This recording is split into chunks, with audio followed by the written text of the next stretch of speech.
Hello दोस्तों, are के mix entertainment channel पर आपका स्वागत है। दोस्तों, श्री चैतन्य महाप्रभु का जन्म सन 1486 की विक्रमी की फाल्गुन पूर्णिमा को होली के दिन बंगाल के नवद्वीप नगर में हुआ था। उनके पिता का नाम पंडित जगन्नाथ मिश्र और माता का नाम सची देवी था। इनके पिताजी सिलहट बंगाल के रहने वाले थे, जो एक छोटा सा गांव था और अब बांग्लादेश में है। ये नवद्वीप में पढ़ने के लिए आए थे, बाद में वहीं बस गए। वहीं पर इन्होंने सच्ची देवी जी से विवाह किया। ये एक ब्राह्मण नीलांबर चक्रवर्ती की बेटी थी। जगन्नाथ जी का परिवार श्रीहट्टा के धाकड़ छीन गांव में रहता था। उनके पैतृक घर के खंडर आज भी बांग्लादेश में मौजूद है। सची देवी जी एक 8 कन्याएं हुई और एक के बाद एक सबकी मृत्यु हो गई। ऐसे में दोनों लोग बहुत परेशान और चिंतित थे।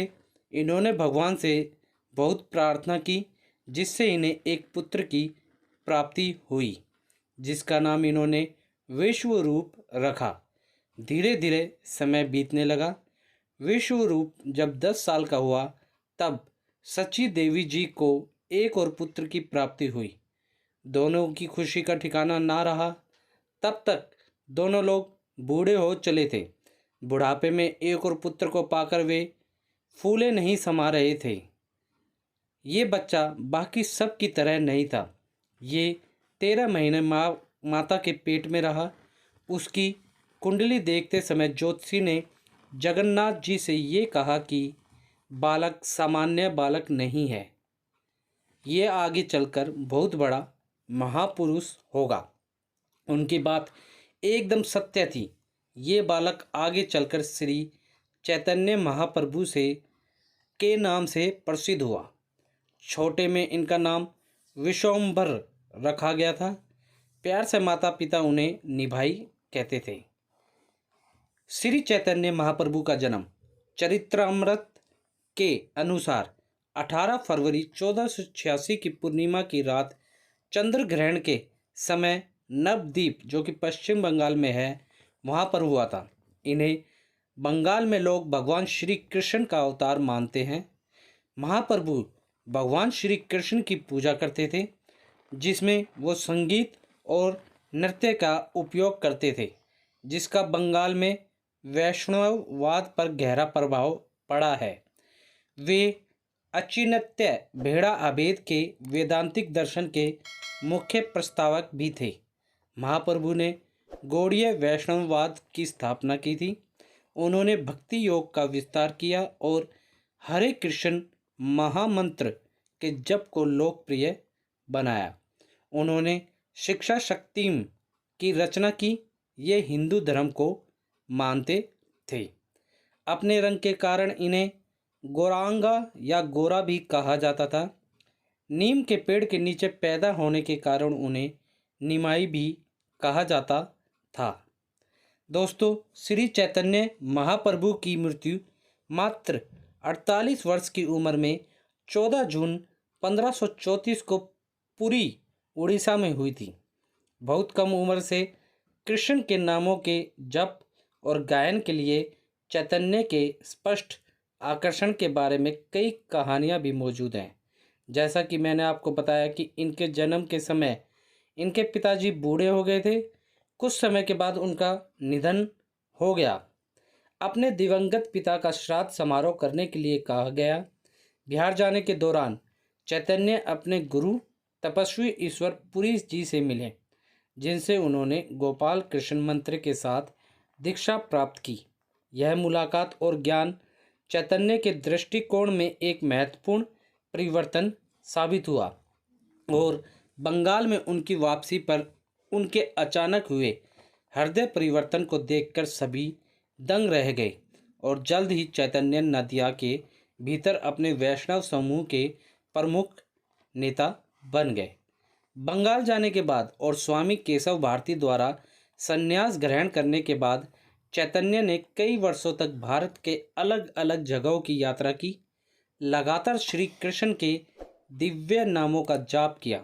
उस समय उन्होंने बारानगर, महीनगर, अतिसारा और अंत में छत्रभोग जैसे कई स्थानों को पैदल यात्रा की। छत्रभोग वह स्थान है जहाँ देवी गंगा और भगवान शिव मिले थे। उन्होंने छत्रभोग के अम्बुलिंग घाट पर साथियों के साथ महान कोरस जप के साथ स्थान किया। एक रात रुकने के बाद उन्होंने स्थानीय प्रशासक रामचंद्र खान की मदद से नौका से पुरी के लिए प्रस्थान किया। उन्होंने अपने जीवन के अंतिम 24 वर्ष उड़ीसा के पुरी में राधाकांत मठ में भगवान जगन्नाथ के महान मंदिर के शहर में बिताए। चैतन्य महाप्रभु के जीवन के बारे में बताने कई आत्मकथाएं उपलब्ध हैं, जिनमें से सबसे प्रमुख है कृष्णदास कविराजा की चैतन्य चरित्रामृत है, जिसे बंगाली में लिखा गया था, लेकिन आज के समय में ये अंग्रेजी भाषा के साथ साथ कई अन्य भाषा में भी मौजूद है। अन्य आत्मकथा लोचन दास द्वारा लिखी गई चैतन्य मंगला है। ये संस्कृत और बंगाली भाषा में लिखी है। इनके अलावा कई अन्य संस्कृत आत्मकथाएं भी हैं। कवि कर्णपुरा द्वारा चैतन्य कार्तमता महाकाव्य और मुरारी गुप्ता द्वारा श्री कृष्ण चैतन्य कारिता महाकाव्य भी है। चैतन्य लीला के लेखक कृष्णदास कविराज हैं। 2022 में श्री चैतन्य महाप्रभु जयंती या गौरा पूर्णिमा मार्च 17 को है। तो दोस्तों, उम्मीद करता हूँ इस वीडियो में मैंने आपको चैतन्य महाप्रभु जयंती से जुड़ी सारी छोटी बड़ी जानकारी अच्छे से दे दी होगी।